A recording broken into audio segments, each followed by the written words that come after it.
So here we are on this beautiful Sunday afternoon. It is the day before Memorial Day. I figured I'd take you guys through my garbage. I don't have a lot of equipment here. I got some more at my parents' house because I can't have too much where I live at. But show you what I got for equipment here, and maybe later I'll do an update video at my parents' place. Because a few of the items I don't have here are my field cultivator, my 14-foot disc, which is a IH number, it's either a 37 or a 370, I can't remember. And then my small square baler isn't here. And what else? I got a couple other pieces over there yet, so. Just been getting everything ready for the upcoming haying season. Finally got the big tractor hooked on the hay bine, but this is my new idea 402 rake. Nothing fancy. I picked it up on an auction for 250 bucks. And then I got the old one over there. I'll show that one in a minute. Here's my 3-bottom plow that I bought for one of the first tractors I picked up. Again, nothing fancy. Got a Gale 2170 hay bine because, well, it works. I know they're outdated. I know you can't get parts for them, but if you're good at sourcing parts for other machines that you can make work and you can do fabricating and stuff, you can make it go. Like the ball joints down in there that always go on the pitman arm, those are actually off of a Case IH modified to fit in this Gale. But otherwise this machine's in good shape. But this is, and then I've got my 8-foot grain drill there, which again is nothing fancy. It's trip lift, 8 foot. I usually pull this behind one of the smaller tractors. Dual disc openers, fertilizer, box is good. I don't use fertilizer on this though. Then you got big grain and grass seed. I planted a fair few acres with this old grain drill. And then back there is an old digger. I just use that on the garden. But the tractors, I'll start with the biggest and the newest of the group, is this guy. This is a 65 International Farmall 806 factory. I just threw the batteries in it a little bit ago. It's early model, so it does have the International RD fuel pump on it and the gauge up here to prove it. Diesel D361 stock horsepower pump, hasn't been messed with. It's got a leak that I got to figure out and fix yet. Just your average run-of-the-mill 806. I did some work to it here this spring.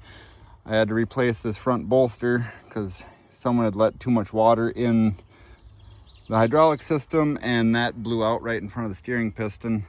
Other than that, it's a nice straight old tractor. It's dirty because someone had it sitting next to their shed. I picked it up cheap, fixed it up for mechanically fixed it for well under what it's worth, and it's not pretty, but it's a decent running tractor. You guys will get to hear it running this summer, pulling hay bine and whatnot. And this is the second tractor in the line. This is my 1966 Farmall 706. Still got the 282 in it, diesel engine.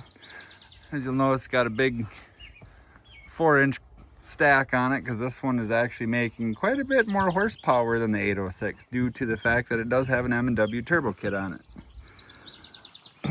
Again, this one's not super fancy either. It does have the M&W turbo oil filter, standard oil filter. It's been converted over to two 12-volt batteries instead of two 6s, so they are hooked up in parallel instead of series. I don't have batteries in this at the moment because they are on the charger.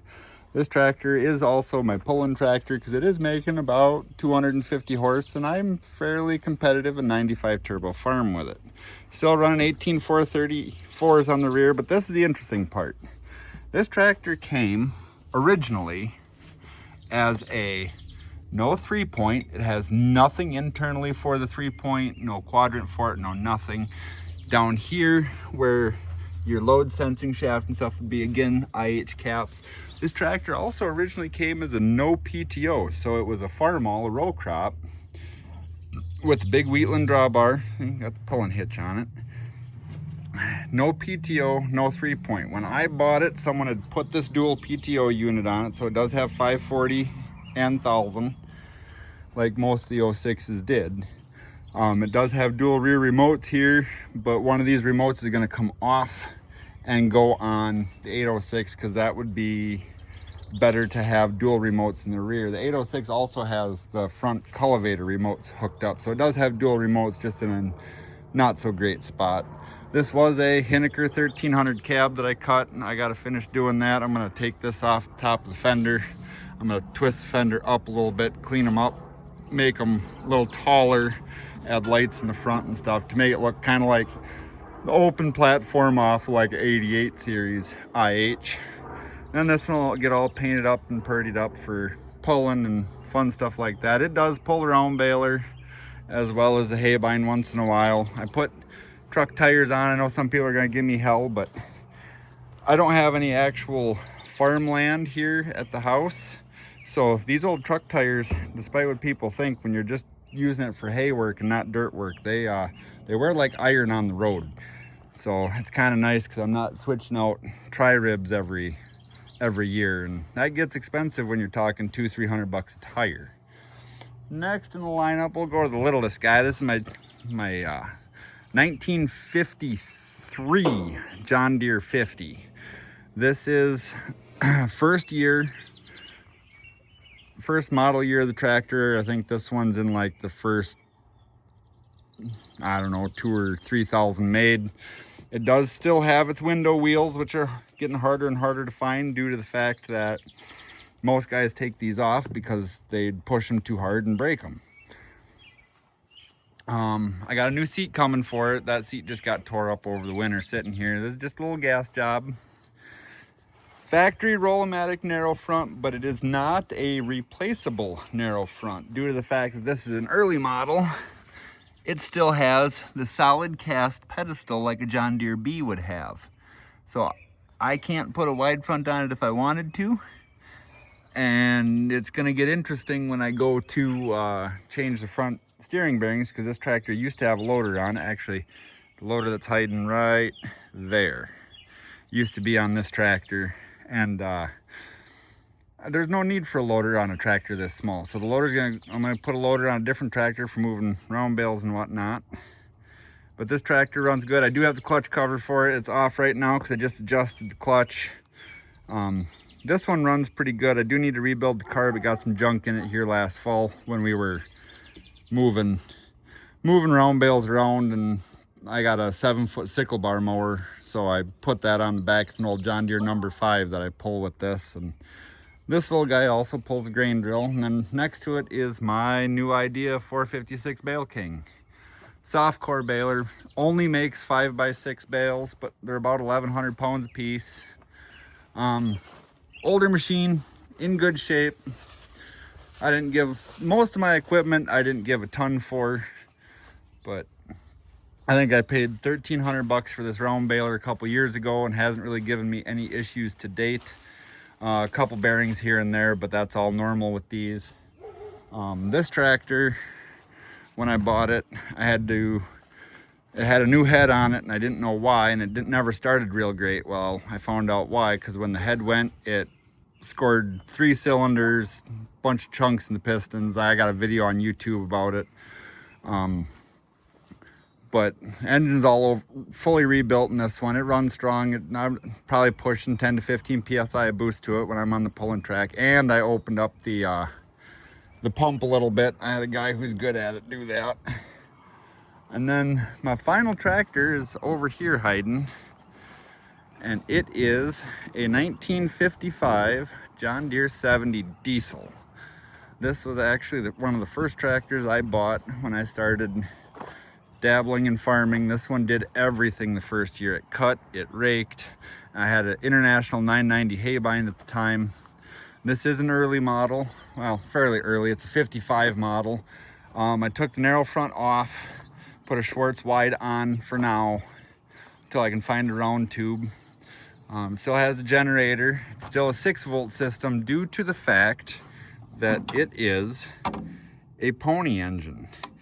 It's dirty right now. The pony does run and work. I got to get a new pony clutch for it.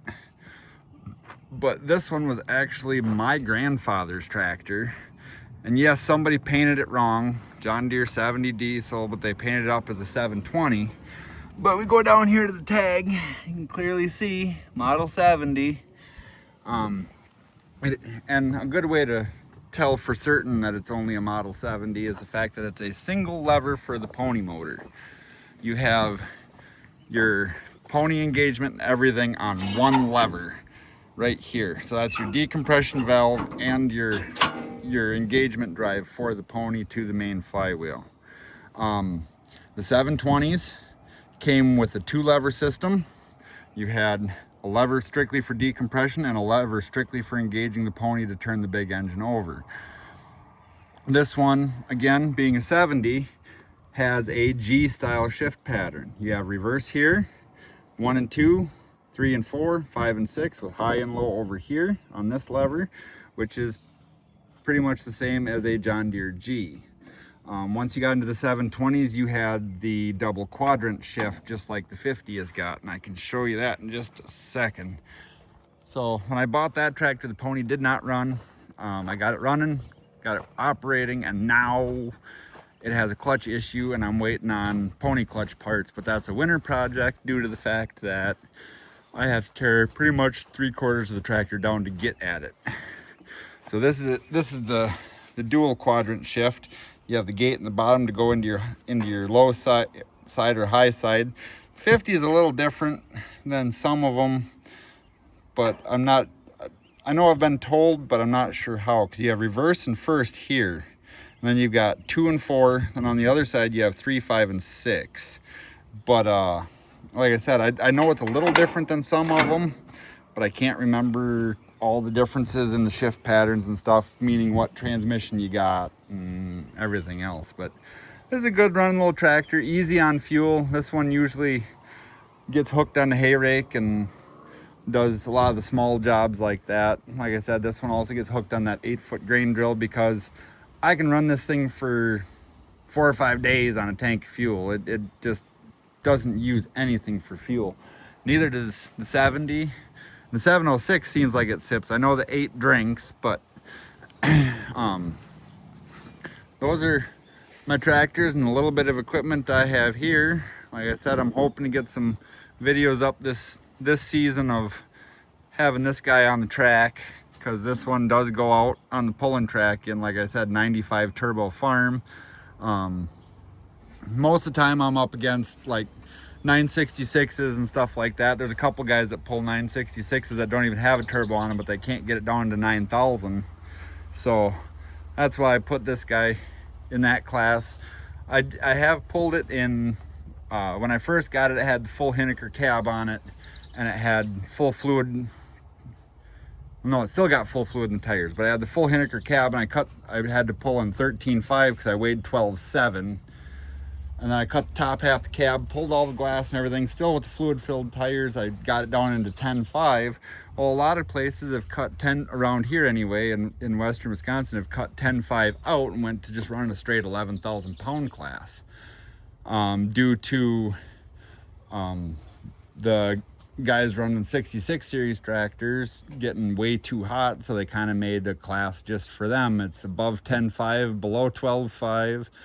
But they just kind of cut the 10.5 farm class out. So I gotta get my air-filled tires, which are sitting over there, on it. Still gonna run 18.434s until I find my my dual hubs and my press steels, and then I'm gonna go up to 18.434s, because around here in turbo farm, the biggest tire size you can run is 18.4. And then they don't really look at the rim size. Like, this is a factory 34-inch rim tire tractor, but I'm going to go up to 38s on it, so I get a little more height and a little more wheel speed. But we'll see what this year turns out for that, and we'll see how this guy does in the field, because he's the new addition to the farm this year. I hope you guys enjoyed looking at my old garbage equipment, and I hope to catch you in another video.